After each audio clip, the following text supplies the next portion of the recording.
think we'll kick off then. Hello, good morning. I'm Stephen, head of design at Fresh Egg. I look after the design and UX team, designing various experiences across a variety of industries, not-for-profit and charity, also automotive, property, financial services. So a vast selection of work that we do here at Fresh Egg. And I wanted to put a session together today to talk about some of the kind of smaller detail items, I guess, that we believe here at Fresh Egg create some of the sort of best in class experiences. Doesn't mean that any one of them, I guess, particularly is more important than the other. It's the collection of all these things that make great experiences out there. But I thought it'd be good to break down some of the kind of smaller elements that really lead to like creating those great experiences that we see on the web. Um, I think today will be a collection of kind of inspiration. I've tried to cover a kind of wide variety of things, as opposed to diving too deep into anything else. So I guess it'll be a mixture of inspiration and maybe a few more kind of tangible items that you can kind of take away and think about your own websites, experiences, apps, platforms, and if there's ways of integrating some of these ideas into the stuff that you look after on a day-to-day basis. So I will kick off. So this session this morning is going to be basically broken down into kind of four core areas. First talk about some kind of fundamental ideas, sort of chunked up into sections of sort of things to be thinking about. Then we'll specifically touch on kind of micro interactions and animations, and I'll do that through talking about some kind of well-known examples and why they're important to those services and why they work. Third, we'll talk about some smaller design details that really enhance accessibility and inclusive design. And then I also sort of put that into practice with a bit of a checklist when it comes to accessibility as well. That if you're only going to tackle a few things or ensure that your website or your apps are meeting that level of accessibility, ensure that at least you're doing the things in the checklist. So, first section, fundamental ideas. But before we start, I just wanted to gauge a bit of kind of feedback from you guys. So it's time for a poll, which I will deploy now with the question of how often do you test or optimize the forms on your website or product? So I've never done this before, but I'm assuming this works. Going to click the launch button, and I'm hoping that you guys can all input into a poll. Yeah, well, it's moving, so I guess you are something's doing it. Okay, that's cool. That's good to see. It's quite a spread. It's quite a spread, which is good to see. Occasionally, it's obviously the highest there, and rarely is pretty close behind it, if I'm honest with you. Um, few people who regularly do it, which is good to see as well. Just wait for that to sort of close out for anyone else who wants to input into it. But somewhere around the middle there. So it seems like people are thinking about forms, but maybe not. Maybe optimizing them and tweaking them as much as maybe we could be. That shows to me that a lot of people in the chat obviously understand the importance of that. And that is essentially why the first section of this, which is, one of the most important things to be thinking about when it comes to detail and something that holds a lot of detail on a lot of websites and apps are forms and form-based experiences. Why it matters? Well, obviously forms for a lot of experiences are where users commit to something. Small tweaks can make or break a conversion, and that can be quite a big conversion.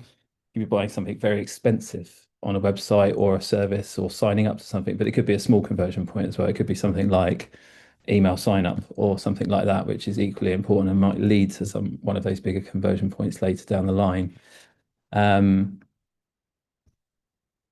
That's why it's important. But what can we do to what are some subtle things that we can do to tweak form-based experiences to help? Now, I think one of the big things that I see a lot of the time on existing forms is not clear categorization of forms and the inputs and the data that a form's trying to collect. So I think that's one huge win that you can do with some simple grouping and titling which is to put form fields into logical chunks. Now, that could be for a variety of mechanisms. You could do it more elaborately by having it over multiple steps, um, taking a very kind of .gov approach of kind of one thing at a time, keeping the user really focused on one theme of inputs at any one time. Or it could be just as simple as having kind of clear delineation of the different chunks of that form on the page with good titling. Either way, it really helps the user to kind of understand the expectation of what it is you're asking them to input, and gives them an expectation of roughly how long this thing is going to take. Um, Either way, it's good to give that kind of visual feedback, whether it be indication of the amount of steps or at least just titling. Another thing that's really good to get people started, and that we at Fresh Egg have experimented on some previous projects, which works really well. It's very subtle, but it can work really well. It's just auto focusing the first field. It gets users started. It gives an expectation of how to begin, although that seems very simple. It can really set the scene of like, what do I do first? Sometimes forms, no matter how big or small they are, they can feel overwhelming to users. But by just auto focusing, it allows the user to understand this is what you want me to do first, and then I'll work progressively through this form. Also helps in terms of it's one less click. The user can start typing straight into the first field and they're off. And then once there is a level of commitment, even on just a simple field like email in this example here, they're in, and the chances of them continuing through the form are potentially higher. Validation, real simple thing to be able to input, small thing, but really can have a lot of impact in terms of completion rate of forms. Really work on how validation works on your forms.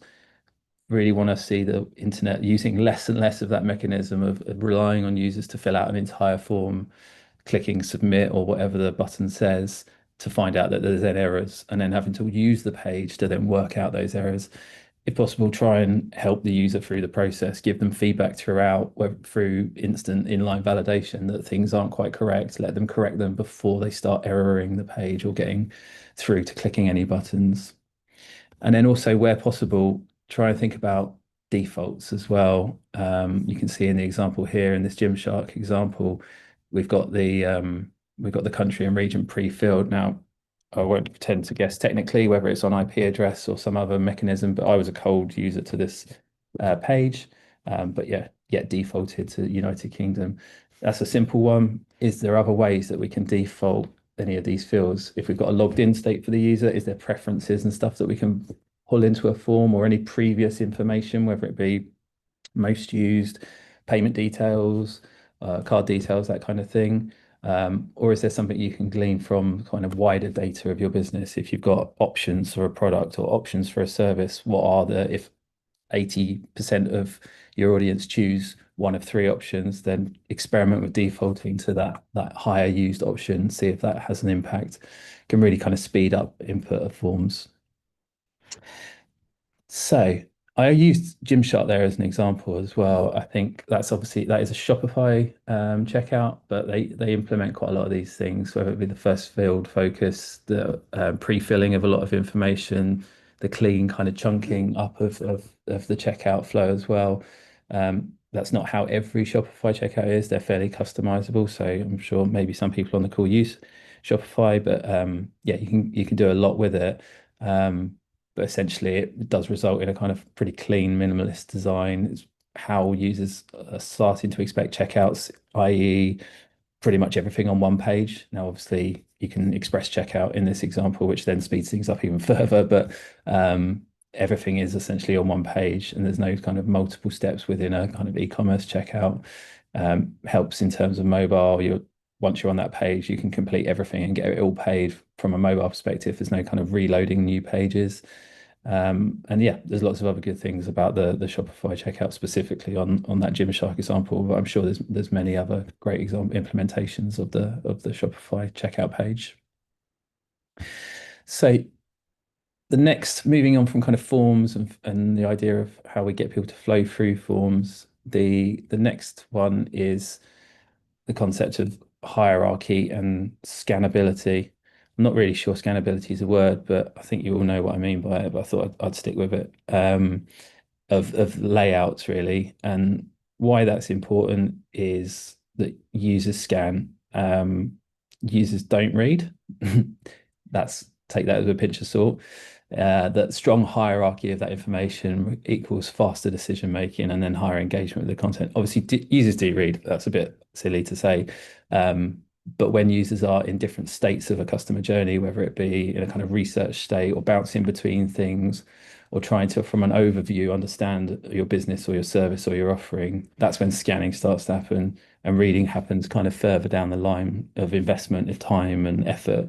So they do read, but obviously giving the users the ability to effectively scan is, incredibly important. Um, and the ways that we can like kind of easily support this are making sure that we really think about the way that we use typography and how we vary font sizes and weights to really guide the eye through a page content. How do we want someone to be able to scan this and get an overview, whether they're invested in reading the smaller content or not? We can use good typography to kind of help guide the eye through stuff, through pages. It's also really good to use obviously like visual elements to break up text-based content, whether that be icons or stuff, but that helps kind of anchor the eye to various sections of the page, can really help with that. Um, Bullet points over paragraphs is, it's not a verbatim thing, but when we, when we start putting paragraphs of text, however small, um, users start to kind of think about shutting down a little bit unless they're invested in the thing that they're looking at. Whereas paragraphs allow for that, bullet points allow for that quick scan and that kind of compartmentalization of content in their brain where they can just take one thing at a time. And we really find from lots of years of usability testing that, things, however nicely you think are written in a paragraph, whether it's two small paragraphs of text, just the pure nature of being in a paragraph will potentially create some users to move past it and not think about it. Whereas bullet points are so easy to consume and sort of almost bite-sized snacks of content that users can grab onto. And then good hierarchy also helps with CTAs as well, but also more importantly, it's really important to make sure that you distinguish the hierarchy of calls to action between primary and secondary. It's really easy, especially when you're sort of trying to translate brand from brand into digital. Sometimes secondary calls to action can feel like less secondary, but it's really important to try and really make that as clear as possible so that users can very quickly understand, what is the hierarchy of the jobs that you're asking them to do on the page or that are available for them to do on the page. And that can really be sort of alleviated by like strong primary calls to action. The next thing I wanted to talk about was speed and loading states. In the example here, you can see LinkedIn and a view of LinkedIn that probably a lot of people have seen before as it's loading. Um, why this all matters? Well, users hate waiting. People hate waiting. Everyone hates waiting, unless you're that one with yourself and you can wait forever. But I certainly can't. I hate waiting too. But what's more than the fact that they hate waiting is that they don't know what, like they hate not knowing what's happening even more.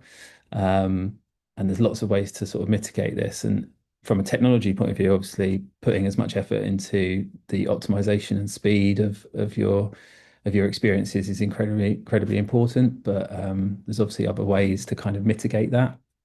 Um, some of the kind of things that I think really help are things like skeleton loaders, which are becoming more and more sort of commonplace on the internet at the moment. That's effectively what we're looking at there on the LinkedIn example. Using those over spinners rather than sitting there letting your users kind of just watch something spin around and around and around with little feedback and little expectation of what is going to ultimately be revealed. Um, the concept of skeleton loaders gives sort of a much better impression of speed and that something is actually happening. I think spinners have become, and similar loading animations have become sort of fairly nonsensical in the world of the internet, if I'm honest, and that this is the expectation that the users expect to see some sort of glimpse of what is going to be revealed at some point. I'll come back to skeleton loaders in a bit, but other things to think about are there sort of strategic ways from a development point of view of how you load content? So can you preload some sort of quote unquote above the fold content?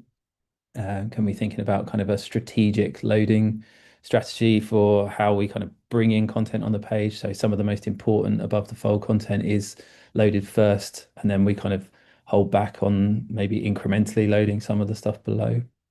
Um, but some of these loading states, whether it be whatever style you choose, are also a really good way of kind of adding playful, sort of brand aligned content as well, ways that you can kind of bring brand personality to life. Um, and also in some of these states, not that LinkedIn does it there, but also where possible, always try and give users feedback on what's happening. People don't mind necessarily waiting as much if they know what they're waiting for. Not knowing what you're waiting for is the worst of all waiting. Um, but if you know if something has to go to a database to go and understand some data and then pull it back because the user has clicked on something, you know, in customer friendly language, that's fine, but just educate the user as to what's happening. If they know what's happening and there's the likelihood that the outcome is going to deliver what they want or what they require from the website, then the chances of them waiting and continuing with the experience is much higher rather than just cold kind of spinning animations and stuff that they, you know, don't know what's happening at all. Yeah, going back to sort of skeleton loaders for a moment, I think, you know, they are becoming more and more commonplace across the internet. I think we probably all sort of started to see them emerge from the likes of kind of social media. I think Facebook and some of their front end frameworks were some of the first to start doing that kind of stuff. But they are really good, and they really do give the perception of speed over actual speed. They can kind of feel faster than spinners, as I've said, and you're not sitting there looking for blanks, looking at blank spaces. Um, Another really important thing about skeleton loaders, if you can implement them, is the fact that they keep the page stable. If they're implemented properly, they are actual representations of the content and the components that are about to come in. So we don't get kind of flashes and movement on the page when content is actually loaded in. So it's far less jarring and shifts around, which is, you know, obviously a huge thing for various factors. One being just overall good user experience, the other being accessibility and flicker and movement on the page. But also from a kind of search engine perspective as well, one of the kind of core web vitals is, you know, layout shift, and Google doesn't like to see that. So if you can keep that page as stable as possible, there's lots of factors there that's gonna help. Um, it's obviously going to really help on mobile as well because, you know, potentially load times slightly vary from being plugged in or being on a different internet connection at home. So it can really help with that load time as well. As I said, it's going to give you really good clues about what it is that's about to happen. It can potentially reduce some drop off as well. If you're seeing potential drop off on pages where high loading times happen, it can potentially reduce that. And as I say, generally, we're looking at something that just feels more kind of commonplace and modern and polished these days, if possible, if you can implement that kind of thing. So, moving on, the next kind of core fundamental is space, and white space and alignment kind of come hand in hand. A lot of people fear white space. Um, I'm sure many of you on the call have had conversations potentially in the past with stakeholders about space and how space needs to be removed and how everything needs to come nice and close and high. And I think this is a dangerous game to play. Space is an important thing and has always been in every element of design, whether it comes to kind of book design or magazine layouts or anything. Space guides your ability to read and understand the content that's on the page. And if things are too dense, they become harder and harder. Um, it can really lead the eye through a message or a story as well. Space can be used to, you know, flow you from one piece of content to the other, and then ultimately flow you into calls to action as well. And alignment is incredibly important. Even small things that creep in through quick deployments and quick changes and stuff that aren't aligned, all of that can really build up to things feeling a bit untrustworthy. It's not just being picky for picky's sake. Like people read a lot into these things, and even the smallest things that are aligned in a funny kind of way can have a bit of a detrimental effect. Obviously, I've picked Apple there as the sort of kings of using space, really, and especially on the internet. Of all the, I mean, I just picked the new iPad Air, but I'm sure everyone can go back and think about some of the elaborate product pages that Apple have used over the years, but always never afraid to use space to kind of help that narrative throughout the page and help users understand one piece of content or one theme of content at a time. Why it's important? Well, as I said, it ensures that important primary content it's important to ensure that, sorry, that primary content is potentially still above the fold if you are going to introduce more space. I'm not saying that you have to take all your most important stuff and space it out down the page, and still ensure that that stuff is still accessible, but think about how you then use space after that. Another thing to think about is the idea of adopting a kind of principle of rhythmic spacing as well. And what I mean by that is decide on a spacing system for your website. This can be done retrospectively or in a rebuild or a redesign. It's something that we use here at Fresh Egg. It's incredibly important, and you'll see it under the bones of every good experience out there. And it doesn't matter what spacing system that you decide to use. And when I mean system, I mean just a set of numbers. It could be increments of 5, it could be increments of 2, whatever it might be. But decide on some spacing rules before you kind of do other things. At Fresh Egg, we use an 8 pixel spacing, so often 8, 12, 16, 24, 32, 46 on onwards. And we stick to those spacing rules for everything we do, from the spacing inside components to the spacing between components to the spacing between sections on the page. And that number, especially with the 8 pixel rhythm, that number, when combined on everything on the page, starts to create a more harmonious feeling across the entire page, and makes things just feel more joined up and connected. Also, developers love it as well because you're sticking to something regular and scalable for different screen sizes. Why this space is important? Well, as I said, it lets the content breathe. It gives ample space between sections so that user can understand this is one thing and now I'm understanding another thing. There's no confusion about whether I'm reading one thing into another. It's clear delineation between themes of content on your page. It's obviously really important to have appropriate versions of that spacing for mobile. I've seen too many times when mobile is considered to be, things have been designed desktop first. Everyone's really happy with it. Everything looks like a big poster for desktop size screens. Everyone feels good about it. We make a mobile thing and everything gets stacked on top of each other, but that space isn't really considered. So that's why those kind of rhythmic spacing things are really great as well. So where one space was, say, 48 pixels on my desktop screen, can I then put that down to 24 on mobile, and everything still feels harmonious and as part of one system, but I've scaled it appropriately for the screen size. And then my last point isn't really a win, it's more of just a remember thing. If you decide to think about space on the layouts and pages that you've had, you will ultimately get feedback that everything's too far down. We are massive advocates of user-centered design processes here at Fresh Egg. So always validate, if you can, your design decisions with real users. But I've sat in on hundreds and hundreds and hundreds of usability tests at this point and analyzed, Hotjar data about scroll maps and stuff like that. If users are invested and you've got the content right and the design right, users scroll. They absolutely do scroll. The idea that they sit there at the top of the page and they get terrified to not scroll, I may have seen once in all the years that I've done this. That can be exacerbated by design flaws, I guess, where we accidentally create a false bottom or something that looks like the page doesn't scroll. But if you consider that and make sure that it's obvious that there's more content to explore, users explore content, especially on mobile these days, there is a almost inherent sort of reaction straight away to holding a mobile phone, which is to get that thumb and scroll it, and that's thanks to obviously the reels of social media that we all consume. Or some of us do on a daily basis. So yeah, don't worry about users scrolling.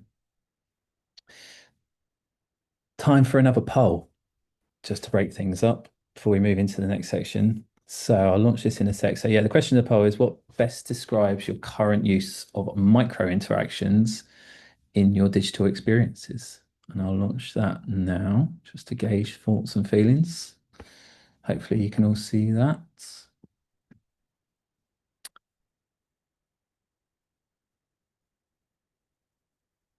Yeah, there we go.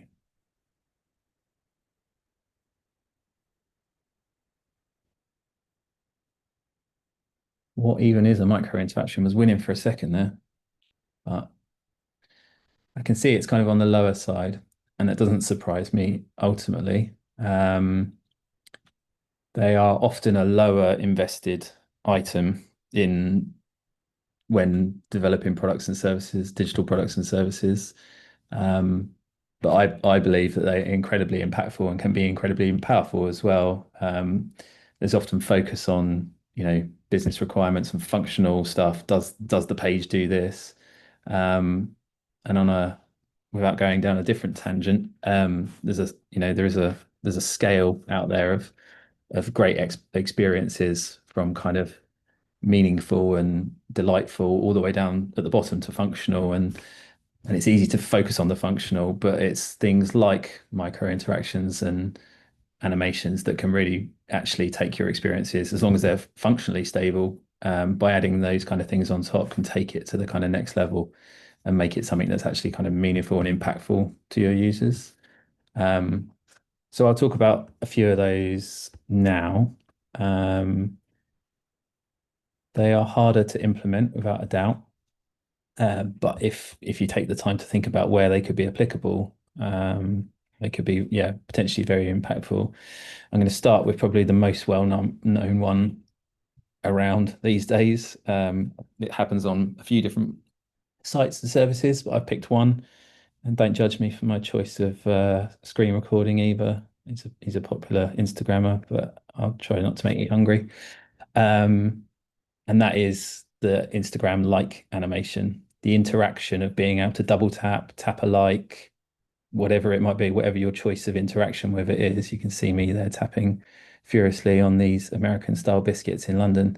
But the fact that you can double tap, you see an animation, and the heart flies from one place to the other, that effectively is a micro interaction. And can you imagine Instagram not doing things like that if it just, I don't know, the heart just went solid white, or, it's kind of what's become part of it. So why it works, well, it gives that instant feedback to the user that they know that the action's been registered, which on a functional level is what it needs to do. But it goes further than that, and it becomes kind of an emotional, playful thing that's almost satisfying. Some people don't do a lot of liking on social media. I realize that, but some people certainly do. By 12,000 people there that like biscuits, American style biscuits. Um, and if you are a serial liker, especially on Reels and stuff and things like that at the moment, that interaction does become satisfying and does become part of the kind of overall use of Instagram, potentially keeping you kind of engaged a bit longer by having that kind of feeling of being able to do that. It's much like the famous kind of swipe interaction that Tinder decided to use when implementing that app, that's just become part of it and has become almost a satisfying mechanic of that same app. And as I say, yeah, Instagram's sort of trained its users over time to expect that animation. There is other slightly other versions of it around the app, but they all kind of feel the same. They all feel like they're from the same kind of interaction family, but they all slightly work in different ways. But they're all, yeah, it's quite cleverly put together, and it ultimately, Instagram as an application doesn't really have a lot going on because it's all about content. It's all about the content that people put on there, and therefore the user interface of Instagram is pretty minimal. There's not really a lot to it because they want to let the content shine. But that is the kind of like one little bit of Instagram pulling its brand back into your face, and its kind of personality back in there, but in a really subtle but also functional kind of way. And so there's potential, ways that you could think about doing that on your own experiences. They can be quite small. as long as they serve a purpose and feel like they enhance the user experience, they can also do a lot of other good for kind of making your like sort of almost overall brand satisfaction. The other one, far more involved, but it's a nice example of kind of animation slash interaction is Duo the Owl from the Duolingo app. Um, he is a little owl. Don't ask me why they chose to an owl, but they did. Um, who effectively is animated in a lot of different ways. There's a lot of case studies out there if you want to go and have a look about Duo and the work that's been done to how they've animated from a technology point of view, but also from a sort of art direction and design point of view. And he does a lot of different things. I could only find one animated example for today, which he didn't look that happy, if I'm perfectly honest. I was hoping to find one of the ones with sparkles or excitement, but I couldn't find him anywhere. So apologies. But yeah, he does a lot of different things. He sort of dances and there's like explosions of fire, like confetti and stuff like that, as you're using the Duolingo app. So yeah, why it's important? Well, it does a lot for effectively a learning platform. It gives loads of positive reinforcement and motivation. When you complete a lesson, Duo the Owl, he celebrates with animations, all sorts of things. Like I said, he dances, he high fives. In fact, actually, sometimes he sort of guilt trips you a bit if you decide to skip a question. He's got kind of two personalities, and these sort of like these little things, probably more the positive ones. Um, they definitely trigger kind of like mini little dopamine hit in your head to make you sort of feel proud of your progress. If you've just completed a chapter of learning, you sort of looking forward to seeing the next kind of version of him and see what he does. And it's sort of it's feedback that feels alive. It's kind of instant visual feedback as well. There's no kind of just continuously reading the word correct. You can sort of stop reading the words at this point because you become synonymous with the actions and the way that he behaves as a character. So you're getting that kind of instant feedback that you've done the right thing without having to do any reading, and then you're kind of encouraged and moved on to the next chapter of learning, which is obviously a positive. Obviously leans into lots of kind of gamification type mechanisms as well. It kind of tips its head there. And I mean, the app as a whole does with lots of different progress bars and flying gems and chests and stuff like that. But he kind of very much kind of feels part of that gamification world, even though probably not directly so. But I suppose making him animated by doing a good job is, I guess, a level of gamification. And then you kind of, whether you like it or not, um, you know, you do sort of if you're in for the long term in terms of using Duolingo, you do kind of there's that emotional connection side of thing that you do build with his character. And as I say, they have developed lots of different emotions and animations, faces. Sometimes he can actually be a bit sassy as well. But he's normally a pretty happy little guy who kind of helps you along your kind of learning pathway, which is, the positive of it all. And it generally gives you kind of a sort of feeling of a companionship as well through your learning, which is definitely a positive thing. Um, in terms of a implementation point of view, he's obviously really well put together. As I say, there's lots of case studies on that. From a kind of development point of view, he's really lightweight and he's really quick and snappy, and the animations are really good. But there's lots of kind of reasons why just introducing that as opposed to confirmation messages that yes, you've got 4 out of 5 questions right in this chapter. How much an animation interaction like having the owl brings to that application experience. Similarly, the next one is one that more and more pretty much everyone must have experienced at this point, which is the visual feedback side of voice assistants. And I just picked something that's vaguely Siri-like here because it's sort of the prettiest for my presentation. But effectively, we're talking about when you speak to a voice-based assistant that has a screen attached to it. I realized that not all voice-based assistants you see the screen at the same time, but when you do some sort of bespoke animation or icon or something, it appears and it appears to be synced to your voice, whether it be glowing rings or waveforms, or I think Google uses bouncing dots. But they're really good in terms of supporting that overall digital experience of voice-based interaction. And why they work is obviously one of the main things is it builds trust because they often animate to your voice. So it leans into that kind of understanding that did it hear me? Is it processing what I've done? Well, it gives that visual feedback of as you're talking, it syncs to it and it gives you that feedback that it has heard you. And that very much matches to our kind of expectations as a human of what happens in a conversation. We have a conversation with someone in the street or a friend or a family, and people, unless they're difficult people to talk to, they tend to nod along and smile, and so you get an understanding that they're understanding what you're saying, and you can continue a conversation. And that's basically what it leans into, is like it's giving you that feedback that the voice assistant has heard you. Whether it understands you or not, I guess, is a bit of a different thing. And they're pretty accurate most of the time. Oh, sometimes they're like horrifically wrong and can't have a proper conversation with them, but at least you've understood that it makes it feel like a natural conversation, something that's less robotic and more of a two-way kind of thing. um I think in a way they kind of reduce that kind of perceived wait time as well, because something's happening and you see movement and you see something, they often transition into a good loading kind of thing where it all feels like one thing. Feels like the brain's going away to think after you've had the conversation.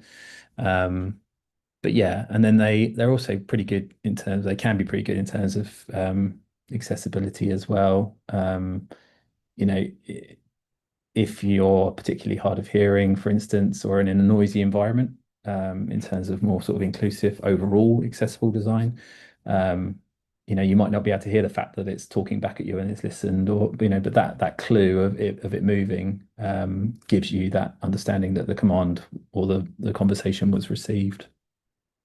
And then again, much like Duo the Owl, it's a chance to input sort of delight, personality, brand feeling as well.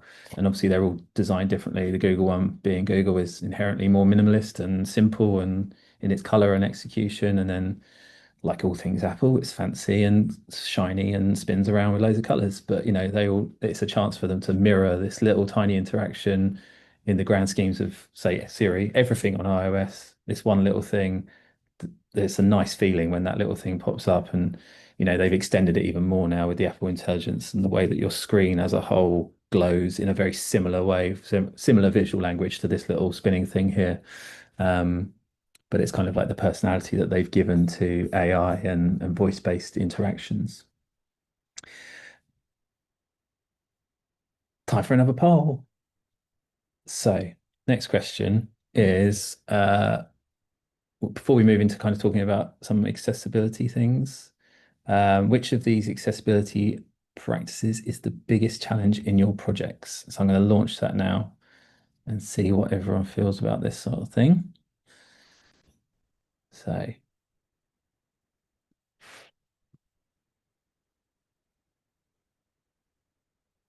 just let that roll in for a second.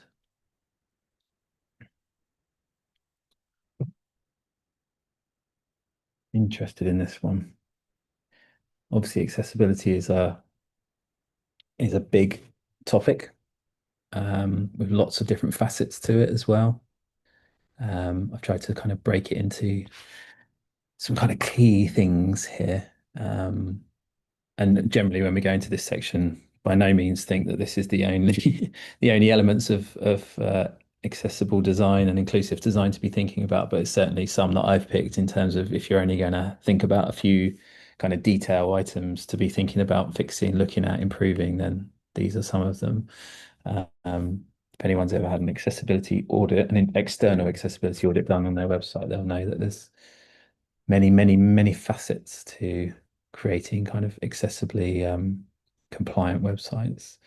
So it looks like a fair number of people have replied to that. It seems like the top answers are color contrast and visual design and the keyboard navigation side of things.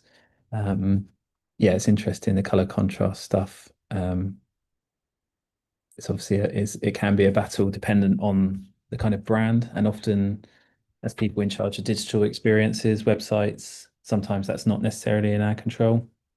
And yeah, it can sometimes be a tricky thing to work with a brand that hasn't necessarily been considered from a digital first perspective. but something we actually get involved with a lot at Fresh Egg. We seem to start projects where rebrands are happening, but it's actually a very sort of fortuitous moment to be able to help steer brand a little bit to make sure that it's ready for digital and that you can move into digital projects straight away without having to tweak and change things. Okay, cool. I'll end that poll and then I'll just I'll skip through the next section. So yeah, these are kind of smaller details around accessibility that I think require kind of specific focus. You got a kind of glimpse of them there from the poll questions. But yeah, small tweaks, but potentially big impacts for everyone. Not a lot of these aren't just people that you would, I guess, users that you would lump into they have accessible needs. A lot of these are just absolutely relevant to everyone, and creating something that is inclusive for every user out there. So yeah, color contrasts and avoiding color only indicators, really big one, that is kind of first and foremost for a lot of digital experiences. Um, and even on big websites, I still see things out and about which surprise me and that have slipped through the net.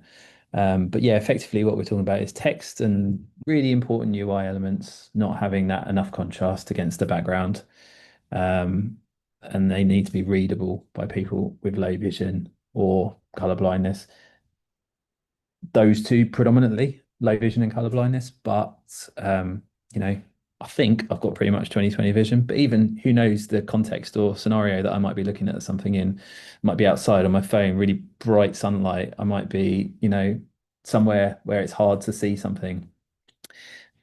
Absolutely the same is still applicable here. Um, there is obviously a balance between sort of brand and this kind of things, and that is the balance you have to strike with accessible design for digital products is brand and good accessibility levels.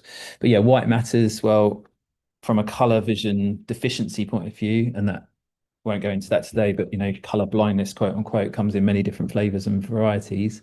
Um, yeah, we're looking at 1 in 12 men, sorry, men on the call, but we're inherently worse off. And 1 in 200 women do experience some level of color vision deficiency, one of the varieties of effectively color blindness. And it matters because we want to make more content legible in various different scenarios. Maybe some of you have got things like dark mode enabled on various websites and stuff like that. Does that work? And effectively, we're talking about inclusive design, designing experiences for everyone. One experience can be designed that supports everyone's needs. You don't have to support multiple solutions. But yeah, sufficient color contrast as a concept, as I say, it's obviously about contrast ratio. There's lots of ways of figuring that out. Um, the WCAG, WCAG, web guidance, they have their own color checker. If you just type in color contrast accessibility checker into Google, there's many things. There's good browser plugins as well, but ways that you can ensure that the color combinations that you're using aren't too low in their contrast ratio.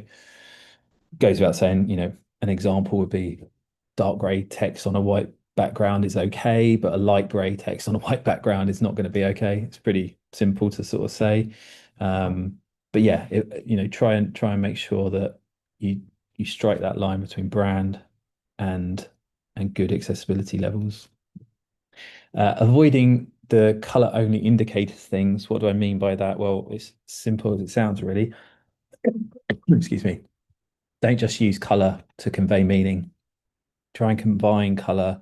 If you want to use color, combine it with other signifiers of change. So that'd be text, icons, patterns.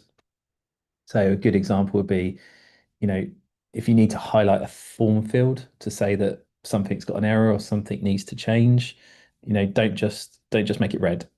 Don't just give it a red outline. Even with red outline, I sometimes see red outline and then red error message on a white background, which could also be problematic. You know, do a few things there. You can make it red, make the form field red, but also put the message as to why it's not going to happen. Maybe use an icon as well. Put the icon in the field that's got the error or next to the field. If someone's scanning that that form that has color blindness and they cannot see red because your background is a light tint of green, they might just see that as one thing. So important to not only use color as that kind of to convey meaning, but combine color with other kind of mechanisms. Um, yes. So yeah, color contrast, big fundamental of kind of designing accessible experiences. Next thing, yeah, keyboard navigation and focus states, something that should potentially be kind of thought about from the off when it comes to experiences. When it development, a lot of this does rely within the development teams. It's something obviously that you can retrospectively be thinking about auditing on your website. Um, there's lots of good kind of, again, tools out there, browser plugins, things like that, that can simulate screen readers and how a screen reader will navigate something, and that's kind of all related to this. Um, so yeah, I urge you to kind of the importance of how your website is navigated via a keyboard or how focus states work, and that's all just basically because it's sometimes really easy to forget about all the other ways that users experience the internet through assistive technologies, whether that be software or hardware. Um, so yeah, why it matters, users don't all use a mouse. Simple as that. It also supports the idea of voice assisted navigation, so screen readers. You might use a screen reader in collaboration with keys. You might use a screen reader in collaboration with your own voice. But unless everything is kind of logically structured behind the scenes so that you can use keyboard navigation and there's good order of how things get focused around the page, then it's really hard to use some of those technologies. Um, on a side note, obviously, it does empower some kind of like repeat power users. If you've got like a software or a service or a platform that's kind of more repeat usage, less kind of just one time or lower frequency kind of website viewing, you've got something that people come back to on a regular basis, then it does support kind of the idea of a kind of power user who can kind of do things quickly using a keyboard. Um, but yeah, it definitely creates that sense of flow um, of how the page needs to be consumed, and it can sort of guide users through the tasks that are available to them. It's absolutely also really critical if you've got any kind of modals or pop-up menus or pop-up forms or anything like that. Um, having able to kind of navigate those things in the structure of everything else via good keyboard control is incredibly important. Um, can't be any. I mean, I don't like pop-ups at the best of time when I'm trying to look at the content of a website and something pops up to tell me you're going to give me 2% off if I spend £6,000. Then it's already frustrating for me. But imagine that popping up, the screen reader reading all the content, and then not being able to get out of the thing because you can't use the keyboard to navigate to the close window, and then that's it. That's the experience over, isn't it? You're not going to continue with that if you're a user of such technologies. Um, Effectively, if you want a website that's compliant as well with WCAG guide compliance, then you need to do this. It wouldn't be a compliant website if you fail to use keyboard if you can't use keyboard navigation. Um, yeah, it can improve usability for everyone.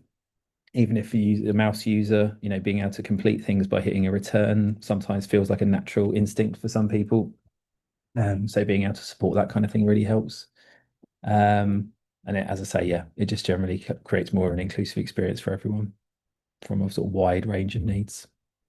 So yeah, really important being able to use keyboards and have correct focus state orders within your website. Next thing, when it comes to accessibility, descriptive links and button labels. Yeah, what are we talking about here? Well, users rely on sort of context to understand what it is that a button or a link is going to do and where it goes and what it does. So make sure it actually makes sense and you're actually giving the user some indication of what you're expecting, what they can expect to happen. Again, it's going to improve accessibility for screen readers. It reduces sort of the idea of cognitive load for everyone. There's no guesswork. You're confident and you're educated in whether you should be clicking that call to action or not, and whether it's going to do the thing you want it to do.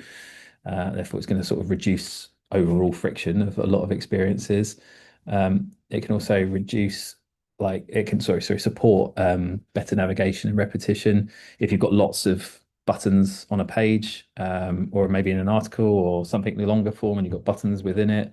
If they all just say read more, then if you're trying to scan back up to the button you've seen previously, how do you know which, it's really hard to know which one's which. So make sure they're trying to be as contextual as possible, whether it's, read more about our pricing or explore, not just explore, but explore our case studies or that kind of thing, or any examples that you can see there, not using more, but more what?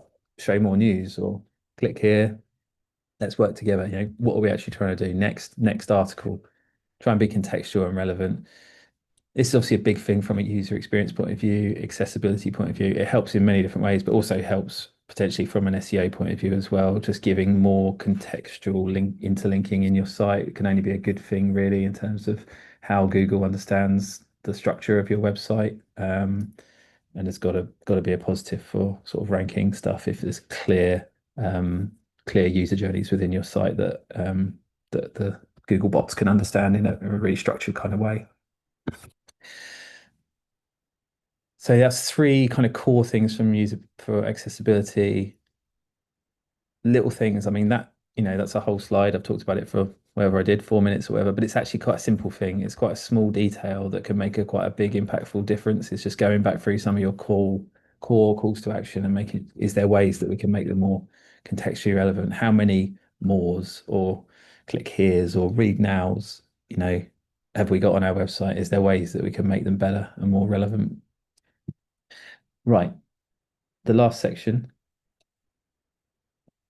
I don't know why, but I got really fixated on the number 4. Also realized it's the 24th today as well.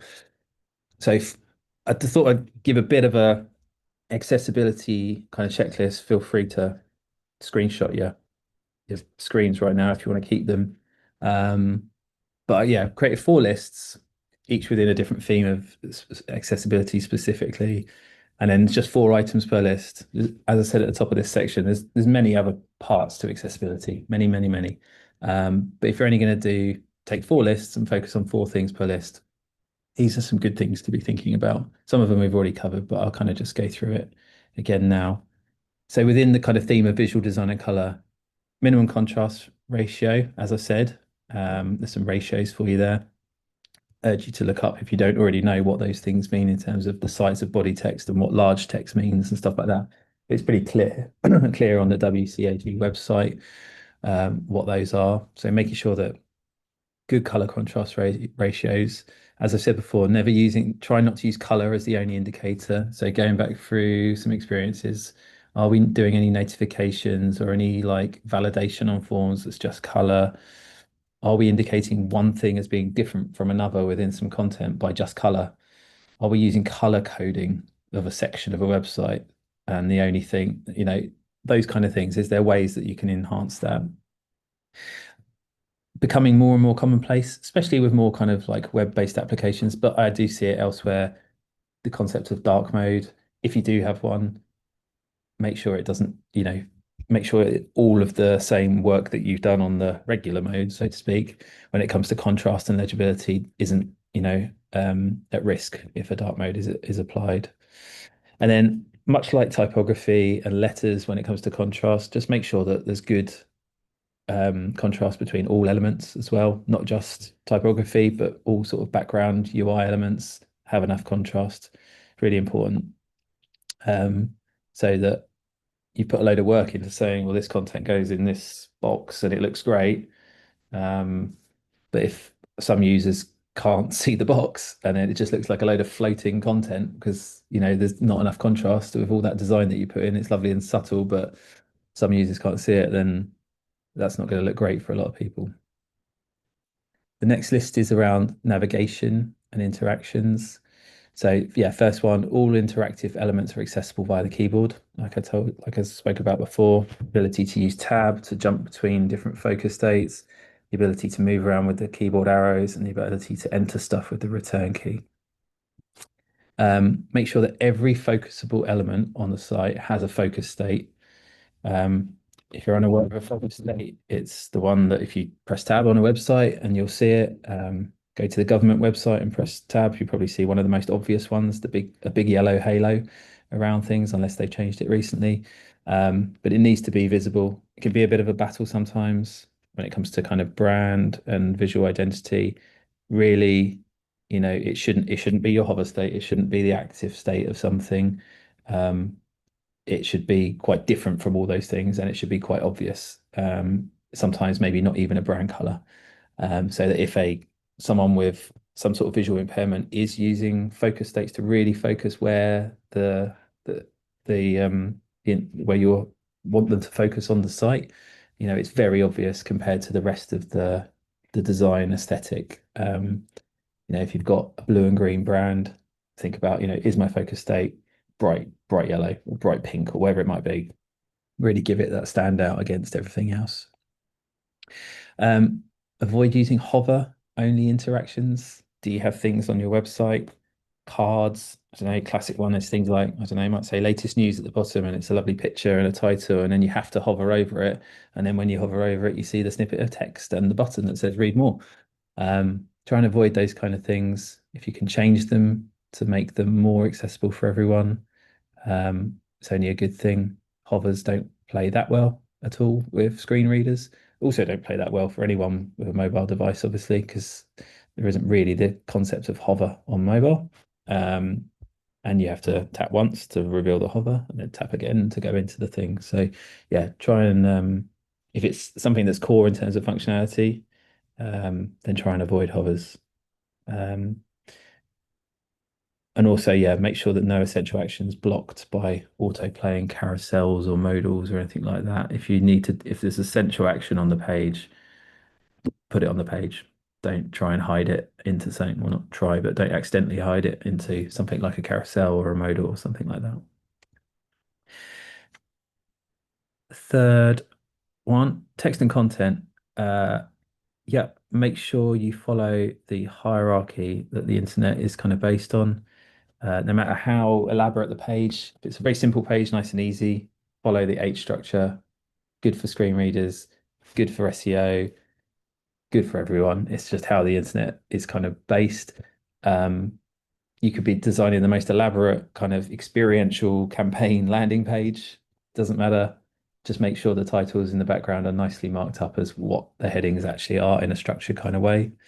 Try to avoid using pixels. When it comes to fonts, try and use kind of relative units like rems and ems, things that can be scalable and move. Pixels are kind of hard to scale and change size and stuff like that. That's related to something I'll come on to in a minute.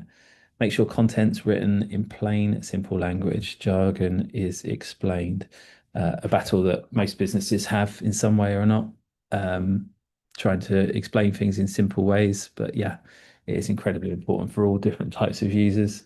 And try not to rely on kind of internal assumptions about what users know. Try and get out there, speak to people, test things in very simple ways. How far can you distill a message or a piece of content down that a user can understand it? Um, a kind of thing that needs to happen across everything, but sometimes isn't. Add alt text to everything as well. Alt text in your CMS, or if something's hard coded, make sure the developer does. Explain what it is when it comes to an image or a chart. If someone's using a screen reader and they get to an image and it says uh, image 00083 underscore final.jpg, because that's how you've uploaded it into the CMS. That's not a lot of fun for someone using a screen reader. I don't think that gives them a lot of expectation. So use good alt text to explain what it is that the contents of the image or the chart or the icon is trying to do for the site. And then the last section, responsive and inclusive layouts. So top one is something that gets forgotten about a lot, but from a kind of accessibility compliance perspective should really work, which is a lot of users use in-browser technologies, plugins and stuff like that that help them experience the web the way they want to. And some of those are defaulted zooms. So although it might make you wince after you're happy with your new design or your existing design for your website, make sure from a functional perspective, from content consumption and functionality, that page can be zoomed to a 400%. I know it seems crazy, but some users do experience the internet in a very different way from everyone else.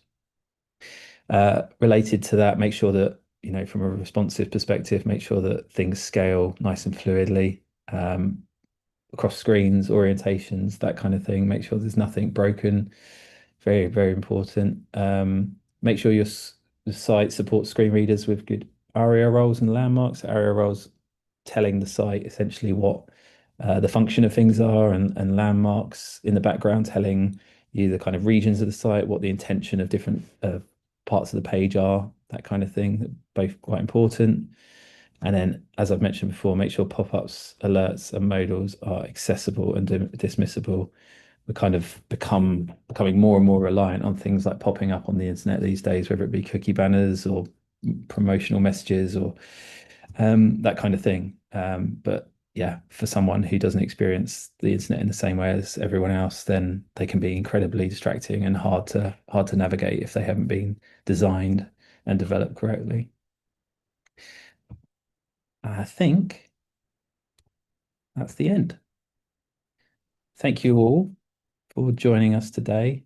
Um, Hopefully, it's given some inspiration, um, some ideas for areas to think about. Um, Lots of small things can really make a difference, and even if it's picking a few of the things we talked about today and seeing do they have impact, I think is a possible is a really possible option. So yeah, thank you for your time, and yeah, have a good rest of your days.